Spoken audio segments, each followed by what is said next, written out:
Bakit? Depressed ka? Nalulumbay ka? Nanghihinayang ka? O wala ka ng pag-asa? Smile and the world will smile with you. Ang ating subconscious, napakayaman yan. Binigay ng Diyos yan. Ang lahat ng resources nandiyan na. Kaya sabihin natin, sa tulong ng Diyos, kaya ko to. Kaya, kaya mong gapiin ang lahat ng problema sa buhay mo.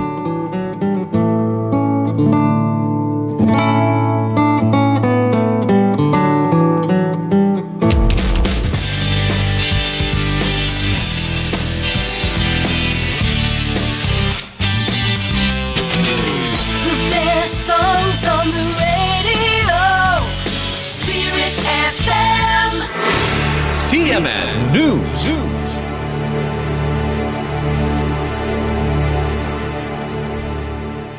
Oras sa 88.1 Spirit FM Rojas, Philippine Standard Time, impunto alas 7 sa aga.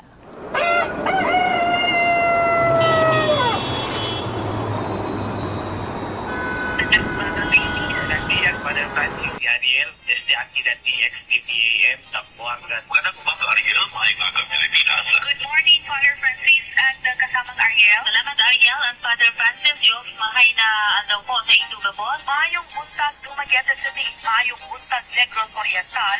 Maayong buntag Pilipinas. Magandang umaga, Ariel. Magandang umaga, Pilipinas. Maayat-ayat na aga, probinsya.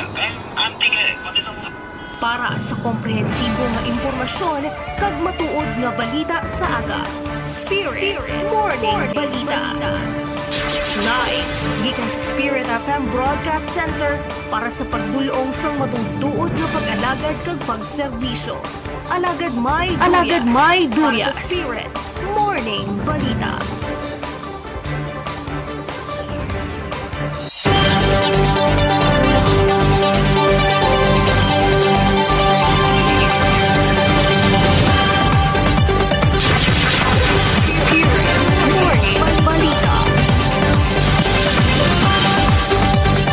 Maayong aga Pilipinas, maayong aga syudad sang Rojas kag probinsya sang Capiz, maayong aga mga kaalaga.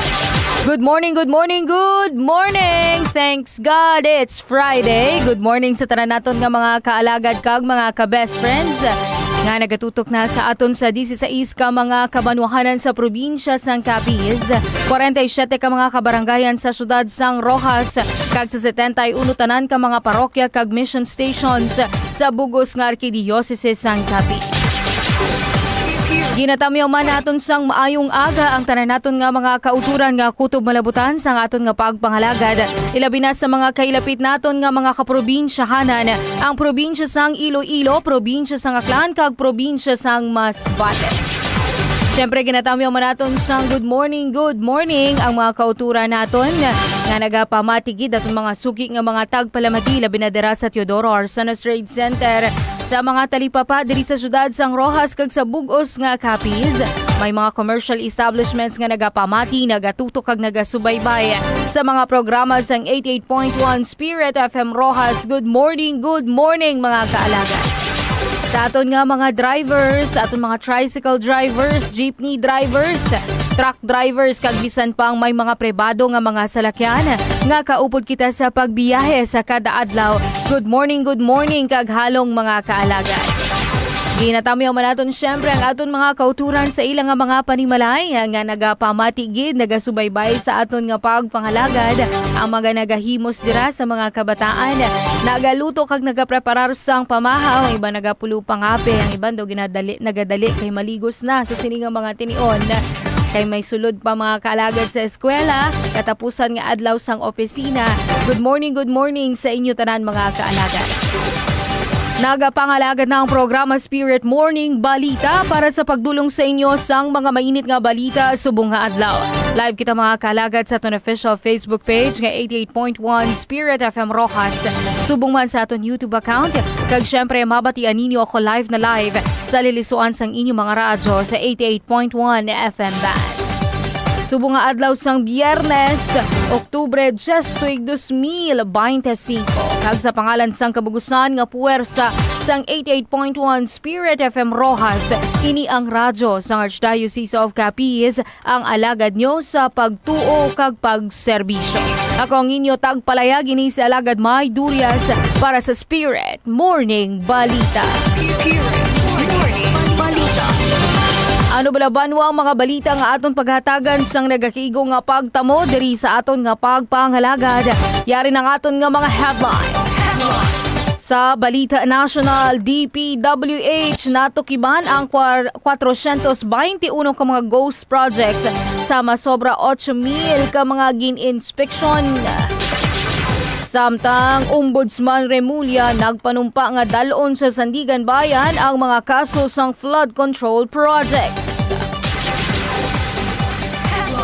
Sa iban nga mga balita sa Balitang Regional, NBI Bacolod iga-validate ang claims ng DPWH nga wala sang ghost project. Samtang Bacolod City nagtanyag sang libre nga anti-rabies shot sa mga pigado kag mga katigulangan. Para naman sa mga balita diri sa syudad sang Roxas kag probinsya sang Capiz, balitang lokal, Pilipinas kag Australia naglunsyar sang joint military drills sa Capiz. Samtang gobyerno probinsyal sang Capiz magadihon sang lihok agod nga tapnaon ang mga kamatayon sa dalanon tugas sang hubog nga pagmaneho. Para sa balitang sport, si Rondina ginpakilala bilang pinakabagong ambassador sang isa ka local brand sang sapatos. Sa balitang showbiz, Miss Universe Philippines 2021 Beatrice Luigi Gomez ginkasal na. Kag sa aton nga balitang Veritas, Iloy ni Saint Carlo Acutis nagapangabay sa mga Pilipino nga padalumon ang pagpalangga sa Eucharistia. Nabatian mga kalagad ang aton nga mga headlines.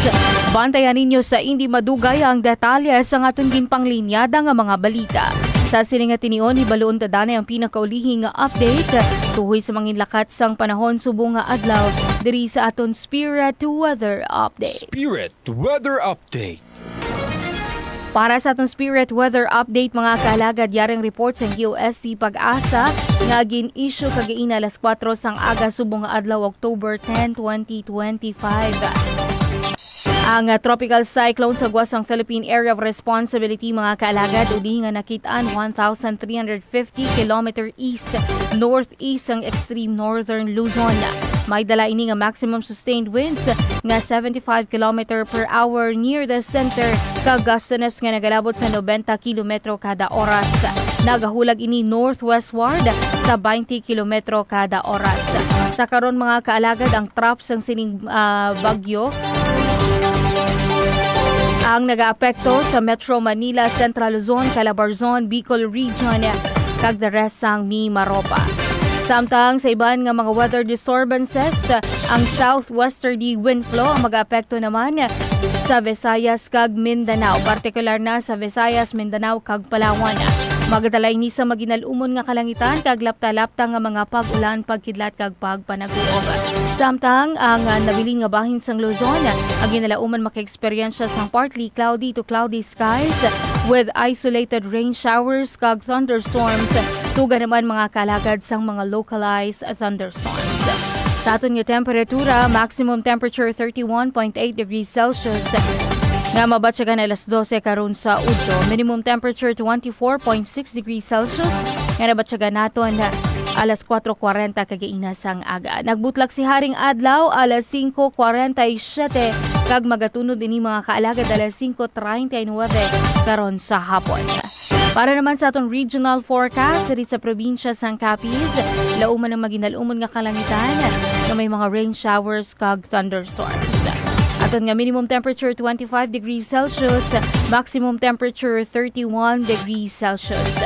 Aton nga hangin mangin mahinay tubtub ka sarangan, samtang aton coastal condition mangin makanay tubtub ka sarangan. Para naman sa weather forecast mga kaalagad, diri sa syudad sang Roxas, lauman ang mainit nga panahon, umpisa alas 7 tubtub alas 12 sa Udto. Mera lamang sang 5 to 8% chances of rain. Apang pagsugod sa alauna sang hapon, tubtob. Alas 5 mga kaalagad, magataas ang chances ang pag-ulan sa 33 to 61% chances of rain. Nabatian mga kaalagad ang atong Spirit Weather Update. Spirit Weather Update. Oras naton mga kaalagad, 9 minutos ang nakaligad sa tak ng alas 7 sa aga sa akon nga pagbalik. Bantayan na ninyo ang detalye sa aton ginpanglenyada nga mga balita. Magabalik ang Spirit Morning Balita pagkatapos sining mga malipot kag importante nga mga pahanumdom. Standby. Sa mga pinalangga namon nga kaalagad, kamo nagapamati sa 88.1 Spirit FM Rojas, ang radyo sang Archdiocese of Capiz sa idalom sang pagiya sang Catholic Media Network. Sa mga dikalidad nga balita, impormasyon, entertainment, serbisyo publiko, kag pagpalambos sang pagtuo, kami ang makaupod ninyo. Mas ginpabaskog, mas ginpasangkad, kag mas ginpasanyog. Ini ang 88.1 Spirit FM Rojas, ang alagad nyo sa pagtuo kag pagserbisyo.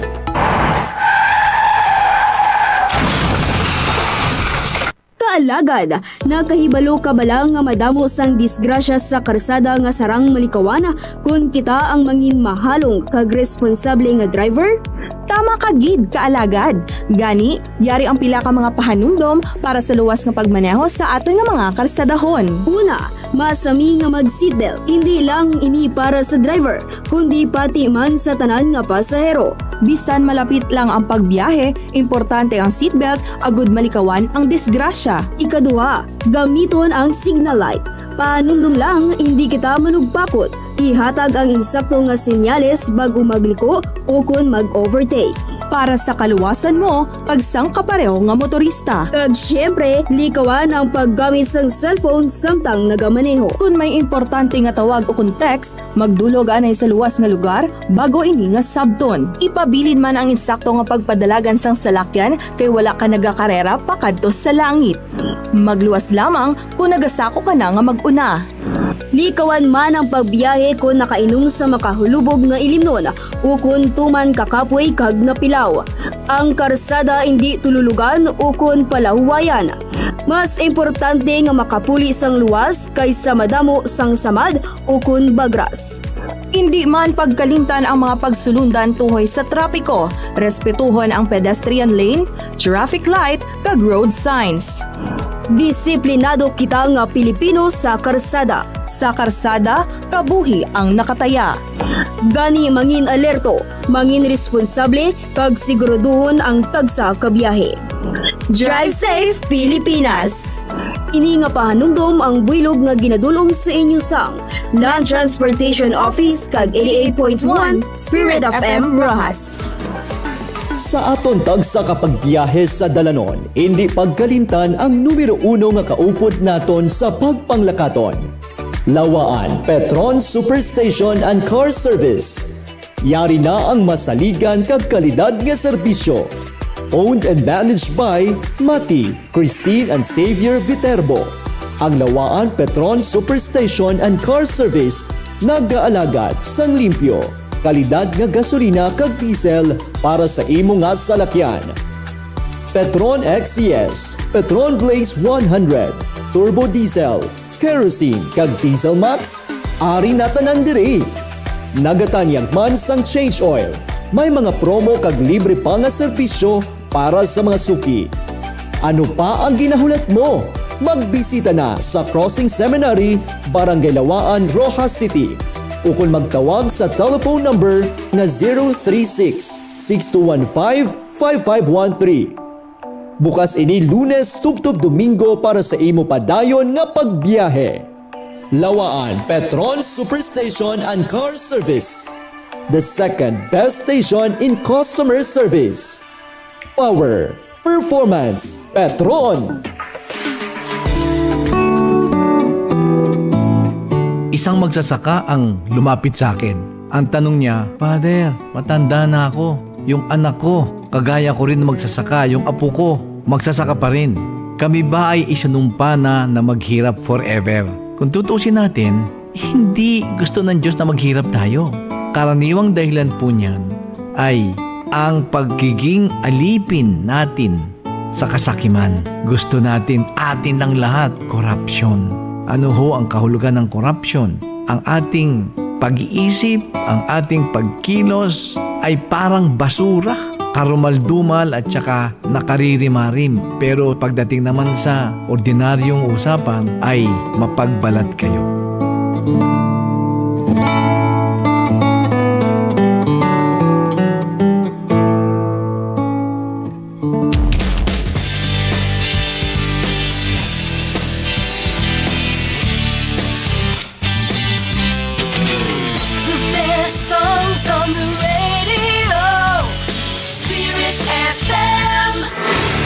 CMN News.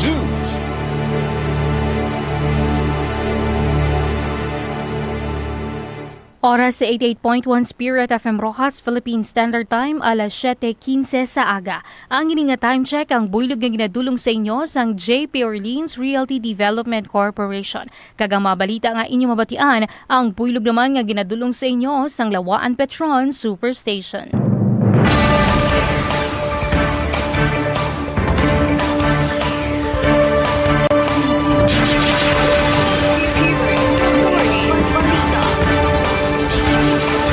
Nagabalik mga kaalagad ang Spirit Morning Balita sa gihapon kaupod ninyo alagad May Durias. Kag para sa detalye sang aton nga mga balita sa Balita National. Ginpahayag sang Department of Public Works and Highways o kon DPWH nga nakatumod ini sang hindi magkubos sa 421 ka mga goals o kun wala nagluntad nga mga proyekto sa ila pag-usisa sa 8,000 ka mga istruktura tubtub subong kalabanan para sa mga pagkontrol sa baha. Personal nga ginsumiter ni DPWH Secretary Vince Tizon ang initial findings sa ahensya sa talatapan sang Independent Commission for Infrastructure sa Taguig. Sunod kay Dizon, nagpasugot ang ICI nga madasig nga magpasaka sa ang mga reklamo may kaangtanan sa mga ghost projects. Ginhatagan pagtamo di Dizon nga mga ghost projects lain sa mga substandard nga istruktura. Gindugang sini nga kinahanglan pa sang DPWH ang nga usisaon ang linibo pa ka mga proyekto.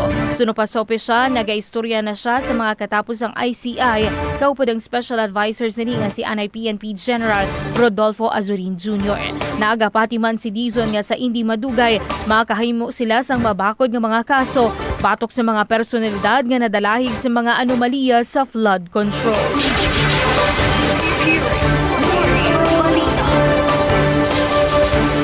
Sa iban nga mga balitang national, ginpahayag sang bago nga gintangdo nga ombudsman nga si Jesus Crispin Remulla kahapon sang Webes nga handa siya nga dalo ng mga kaso sang flood control projects gikan sa iya talatapan sa Anti-Graft Court Sandigan Bayan. Sa isa ka news conference pagkatapos nga nagsumpa bilang bago nga ombudsman sa tubang ni Supreme Court Associate Justice Marvic Leonen, ang Anay DOJ Secretary nagpahayag nga luyag sini nga padayuno ng pagbista sa mga kaso may kaantanan sa korupsyon sa pagbulig sa baha. Sunod sa iyang pagtukod sa mabakod nga ebidensya, magapatod nga ang pag-atrasar sa mga taktika hindi makaupang sa mga pagbista.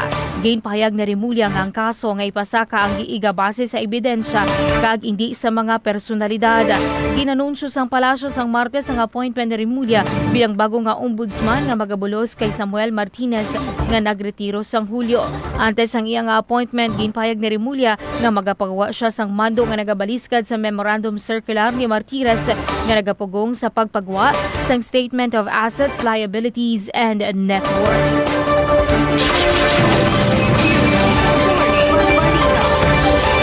Samtang sa iba naton nga mga balita sa Western Visayas Balitang Regional, i-verify sang National Bureau of Investigation Bacolod ang claims ang 6 ka mga engineering districts sa Department of Public Works and Highways o kon DPWH Negros Occidental nga wala sang ghost projects nga ginapaduman sa idalom sang ila nasakupan. Suno kay NBI Bacolod Chief Manuel Afaire Jr., ginhimo sang District Engineer sang deklarasyon samtang nagapadayon ang investigasyon sang Bureau sa Flood Control Project sa probinsya. Ginaimbestigaran sang NBI Bacolod ang mga proyekto sa infrastruktura nga ginpatuman halin 2022 tubtub 2025. Suno kay Fire ang investigasyon nagasentro sa mga proyekto sa pagkontrol sa baha kag drainage nga nakabaton sang dako nga pondo sang publiko sang nagligad nga mga tinuig. Ginkumpirmar man sini nga ang tanan nga 6 ka mga DPWH district engineers ang nagsunod sa subfina nga nagarequire sa ila nga magsumiter sang komprehensibo nga listahan sa mga proyekto sa sulod sang ilatag sa kajurisdiksyon. Apang iya ginhatagan pagtamod nga ang tanan nga ginsumiter nga mga dokumento ang giga-cross-check agud upod ang mga record nga nakapaskil sa opisyal nga website sang DPWH agud masiguro ang katukma kag matumod ang anuman nga mga discrepancies. Ang resulta sa investigasyon sang NBI Bacolod ginalauman nga makabulig sa pagdeterminar kung balag gingamit sang husto ang pundo sa infrastruktura sang probinsya.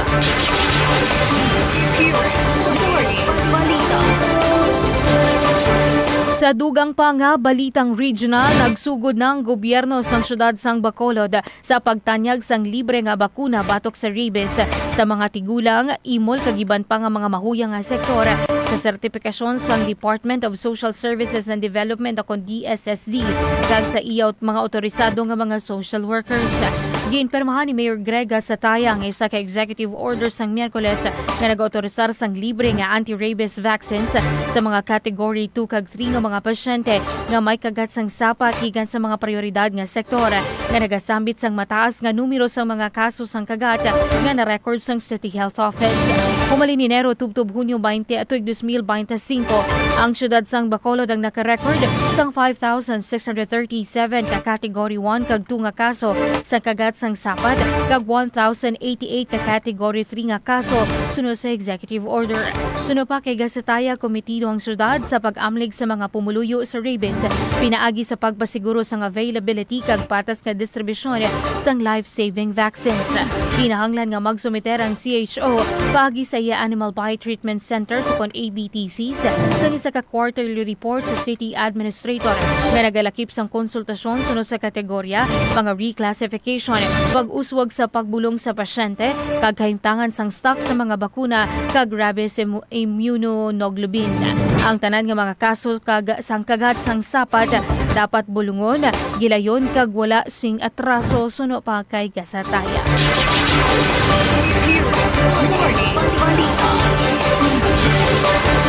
Samtang liton kita mga kaalagad sa mga balita diri sa probinsya sang Capiz, balitang lokal.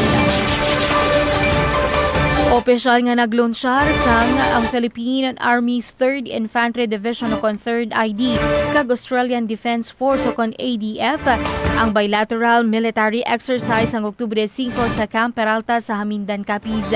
Gintawag nga Philippine-Australia Army-to-Army exercise ang drill nagatuyo sa pagpasanyog sang interoperability kag pagpabakod sang gintingob nga ikasarang pagi sa synchronized operations kag joint trainings. Gintambungan ang opening ceremony ni Major General Efren Morados, ang Vice Commander sang Philippine Army. Nagtambuman sa Brigadier General Joey Escañas, 3rd ID Division Commander, Captain Emma McDonald Kerr, Australian Defense Attaché, kagiban pa nga mga yabing opisyal nga nagapasakop sa nga mga tropa gikan sa duha ka puwersa. Ginatos ka mga soldado gikan sa 3rd ID kag ADF ang natalana nga mag-entra sa 31 ka adlaw nga tingob nga ehersisyo kag mga hilikoton sa paghanag, hana sa pagpauswag sa mga taktikal nga ikasarang pagpasanyog sang paghiusa kag pagpabakod sang kolaborasyon sa operasyon. Ang mga partisipante magahanas gamit ang mga drone, mga sakayan kag nagkalain-lain nga mga armas sa depensa sa pagpinos sang kandaan sa inaway kag pagsabat sa sitwasyon. Ang bilateral drills formal nga nagsugod sa Oktubre 8 kag magatapos naman sa Nobyembre 7.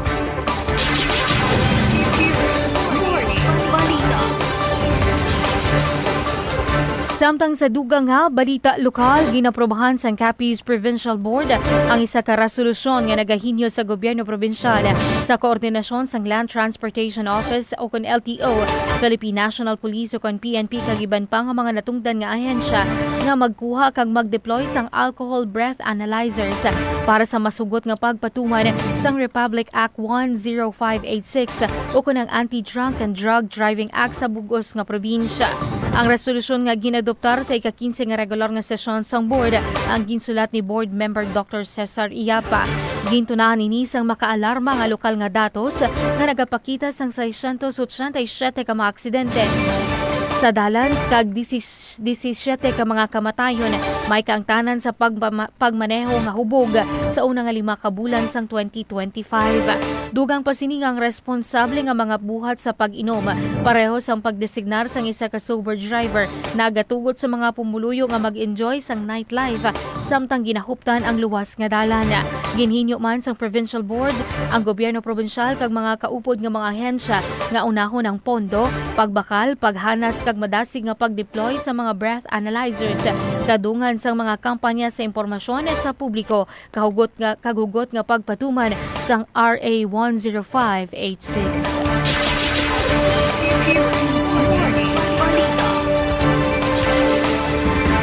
Para naman sa aton nga balitang sports, padayon ang pagkilala kay Cici Rondina sa tunga sang pinakamasanag nga mga bituon sa volleyball sa Pilipinas. Kagang iya pinakauli nga kadalagaan sa karera ang isa ka pamatuod sini ang Choco Mocho Flying Titan Star nga isa sa pinakamaayo sa pungsod sa beach volleyball. Nakalabot sang bag-o nga milestone pagkatapos nga mangin ambassador sang local sports brand nga World Balance. Opisyal nga gin-abi-abi sang World Balance si Cici bilang pinakabago nga embahador sang volleyball. Halin sa iya mapaynubuson nga pagsugod sa Cebu tubtob sa pag-imprenta sang iya marka sa UAAP Beach Volley Championships. Ginapadayon ni Rondina ang iya porma sa profesional nga ranggo nga nagaserbe bilang pinakamataas nga ace sang Choco Mocho. Karon nga may WB si Rondina ginaghabig nga isa sa magahatag inspirasyon sa mga atleta nga maglabot sang ila potensyal bisan ano pa kadako kun kagagmay sang posibilidad.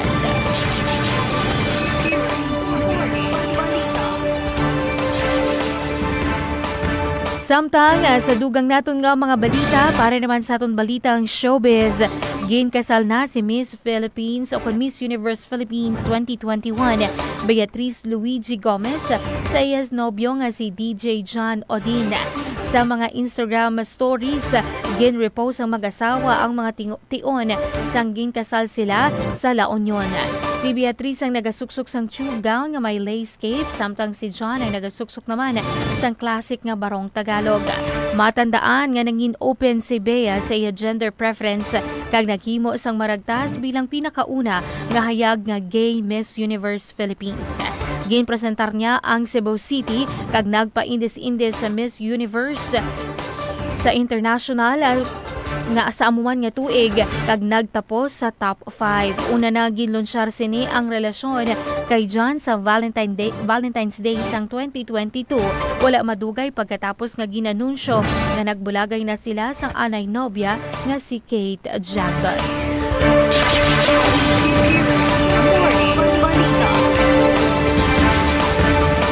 Sa aton katapusan nga balita sa Balitang Veritas, samtang nagahanda ang Pilipinas sa pag-abi-abi sa peregrino nga relekya ni San Carlo Acutis sa bulan sang Nobyembre, ang iailoy nga si Antonia Salzano nagapanawagan sa mga Pilipino nga padakoon ang madalom nga pagpalangga sa Eucharistia nga nagasunod sa halimbawa sang iyang anak. Sa iya mensahe antes sang pagbisita sang relekya halin November 28 tubtob December 15, si Antonia ang nagsiling ang Pilipinas isa ka pungsod nga ginahigugma gid ni Jesus bangod sa pagtuo kag debosyon sang iya mga pumuluyo. Gindumdum sini kung paano ang iyang anak nga lalaki nga kilala subong nga cyber apostle sang Eucharistia nagakadto sa misa kag naghimo sang Eucharistia sa pagsimba adlaw-adlaw. Ginhinyo man niyang mga Pilipino nga padayunon nga palambuon ang Eucharistia Eucharistic devotion kag ipaambit ang ila pagtuo sa ibana. Ang pilgrimage ang pagahimuon paagi sa abyan ni San Carlos Acutis, Pilipinas sa pagtuytoy ni Bishop Dennis Villarojos sang Malolos. Gintukod sang 2020 ang organisasyon nagatuyo sa pagpasanyog sang debosyon sa una nga millennial saints sang simbahan, ilabi na sa mga pamatanon nga Pilipino, samtang nagapatubo man sang madalom nga gugma para sa Eucharistia kag para kay mahal nga Birhen Maria. Samtang ang katapusan nga itinerary sang pilgrimage, wala pa maanunsyo, ginalauman nga magabisita ini sa pila ka mga parokya sa Metro Manila kag Cebu.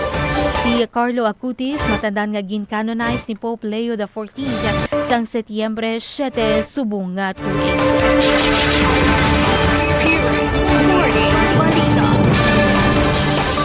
Kag nabatian mga kaalagad ang kaundan sang aton nga mga balita nga gintipon sang 88.1 Spirit FM News Team subong adlaw sang Biyernes, Oktubre 10, 2025.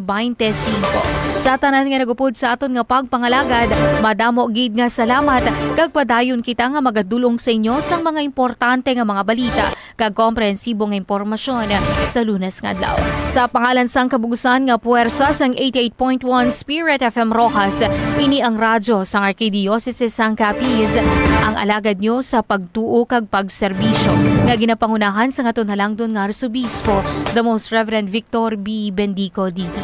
Sa pangalan sa aton station manager Reverend Father Mark Granflor, sa aton technical partner madamo nga salamat alagad Benny Dalida. Ako naman ang inyo nangin alagad sa pagtuo kag pagserbisyo. Ini si alagad May Durias para sa Spirit Morning Balita. Maayong aga mga kaalagad, kag God bless Pilipinas. Sa mga pinalangga namon nga kaalagad, kamo nagapamati sa 88.1 Spirit FM Rojas, ang radyo sang Archdiocese of Capiz sa idalom sang pagiya sang Catholic Media Network. Sa mga dikalidad nga balita, impormasyon, entertainment, serbisyo publiko, kag pagpalambos sang pagtuo, kami ang makaupod ninyo. Mas ginpabaskog, mas ginpasangkad, kag mas ginpasanyog. Ini ang 88.1 Spirit FM Rojas, ang alagad nyo sa pagtuo kag pagserbisyo. Kaalagad, nakapoy ka na bala? O kung ba sinasubuan ka na? Hindi magkabala ka, normal lang